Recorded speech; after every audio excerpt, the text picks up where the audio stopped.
Huwag na natin antayin pa na umabot ng 60 million yung sugalero sa atin tsaka tayo aakyat.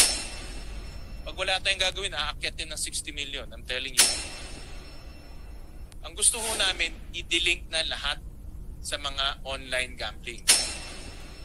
Wala nang e-wallet, wala nang bangko ang pwedeng nakalink sa mga online gambling.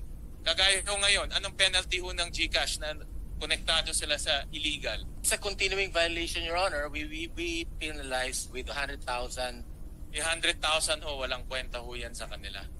Habang pinapenalize ho nila natin sila ng 100,000, kumukuha naman sila ng sugal sa mga kabataan ho natin. Yun po yung aking punto.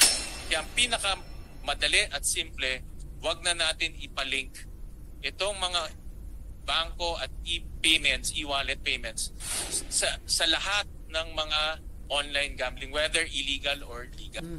Huwag na natin antayin pa na umabot ng 60 million yung sugalero sa atin tsaka tayo aakyat.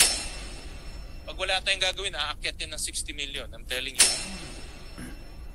Ang gusto ho namin, i-delink na lahat sa mga online gambling. Wala nang e-wallet, wala nang bangko ang pwedeng nakalink sa mga online gambling. Kagaya ho ngayon, anong penalty ho ng GCash na konektado sila sa illegal? It's a continuing